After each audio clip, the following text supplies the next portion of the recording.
Hello guys, my name is Lars Stender. I'm a writer from Denmark who specializes in science fiction and fantasy stories. Today I'm here to read from my fantasy novel Mandigo and the Hellhounds. And if you want to know more about me and my work, please find me on Facebook. Mandigo and the Hellhounds, Chapter 58. Without hesitating, Mandigo ran through the great hall to the back wall and to the tapestries behind the Table of Honor, where the entrance to the underground labyrinth was concealed. Mortarton was right at his heels. "Hurry, kid! Young is on the way, and he's not exactly in the party at the moment." Mandigo and his little companion continued at full speed down through the tunnel that led to the captured Lady Arundel. Mandigo's temples pounded, and he was constantly aware of the fact that time was running out. Even if Mortero's Dracoid army suffered defeat, the enemy army would never be able to occupy all of Bloodstone before the solar eclipse was over, by which time the Lord of Shadows would have to gain access to this world and swallowed its light, and the tunnel in the labyrinth seemed endless. "This is going way too slow," Mandigo said. "Well, I can run a heck of a lot faster. What about you?" Mortarton snorted.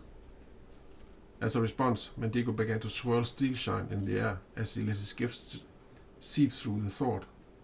Quickly, a powerful wind blew down through the tunnel, and in a matter of seconds the wind had turned practically into a hurricane, lifting both Mandigo and Mortarton from the ground and carrying them at the same speed as a falcon on the hunt. Before long they were standing before Lady Arundel and her airy prison. Both Mandigo and Mortarton got a shock when they saw her. Her inner light had been considerably reduced, and instead of being crystal-like and transparent, her skin had turned as grey as slate. Her wings seemed wrinkled and dull, and it looked as though just lifting her head took a lot of effort for her. "I could be wrong, but I have a feeling that we managed to arrive at the very last minute," Mortarton mumbled. Mandigo swallowed and stepped towards Lady Arundel with his sword lifted. "Lady Arundel, your Majesty, I've come to set you free." The Elf Queen lifted her heavy head and looked at Mandigo with her big, dark eyes that, despite everything, still twinkled like starlight. "Mandigo," she whispered, smiling wearily, "you must hurry. The Lord of Shadows is very close. He's draining me of all my energy. I can't fight him much longer." Mandigo lifted steel shine and focused entirely with his gift on the slash he was about to make. "Stop!"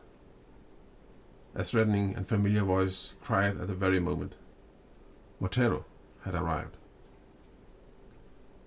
Mandigo stood as motionless as a statue, with his back to Mortero, and with his father's sword raised above his head, ready to strike. He didn't dare move a muscle and cursed inwardly.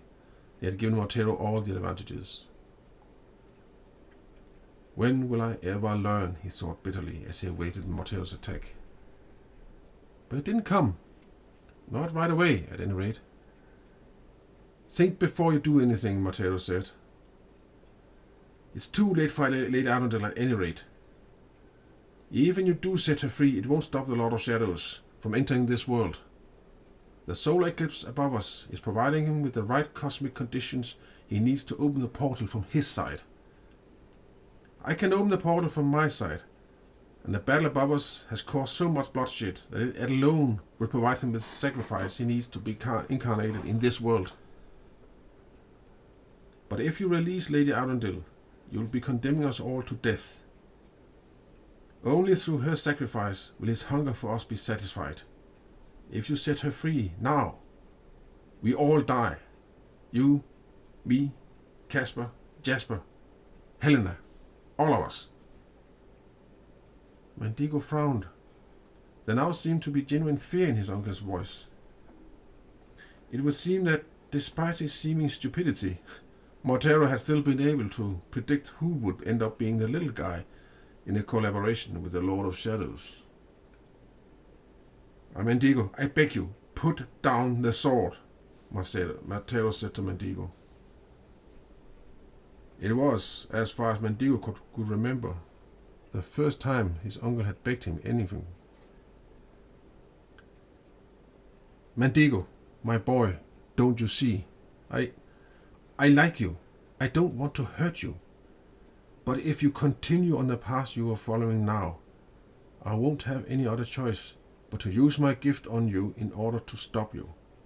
And believe me, I would be able to stop you before you have a chance to use your father's sword. Mandigo staggered. The sword was beginning to feel too heavy and his arms ached. At the same time, he knew that his uncle was right.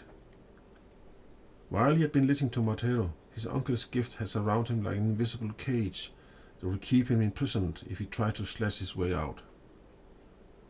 Matteo had not tightened his grip yet, but he was prepared to do so should Mandigo try anything. Mandigo looked over at Lady Arundel.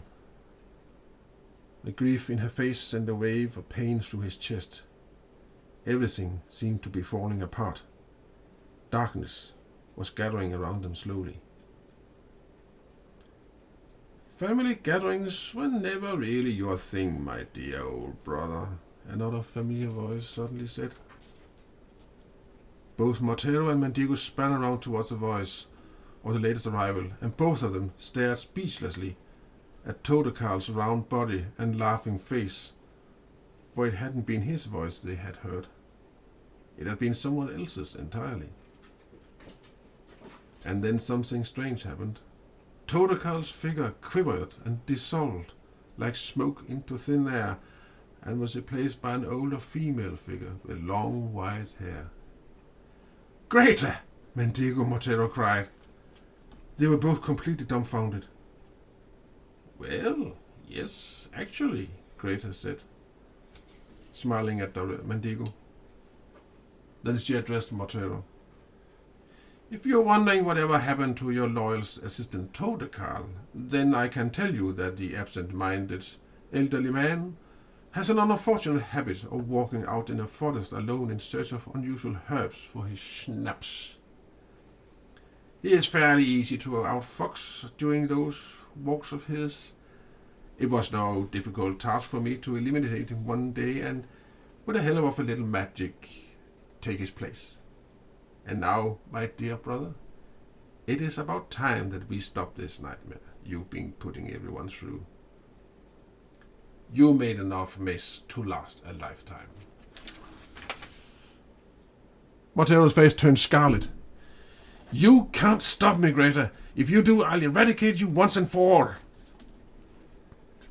Oh, you'll try, dearest brother, Greta said with a cold smile. But between me and Mandigo, you will inevitably be the weaker. He is stronger than both of us, you know. Mandigo, that is. Just release Lady Arundel, Mandigo. I'll make sure your uncle behaves in the meantime. Mandigo nodded with a smile and lifted the steel shine once again. No! Matteo cried frantically. Remember what I said, Mandigo. If you set her free, Lord of Shadow's hunger will devour us all. That's just a question of giving the Lord of Shadows what rightly belongs to him, Greta answered. Suddenly, he bared his teeth in bestial snarl and attempted to strike her with all the strength of his gift.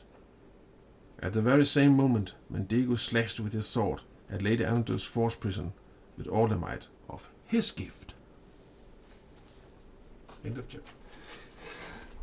Yeah, so now we know what teacher liked him.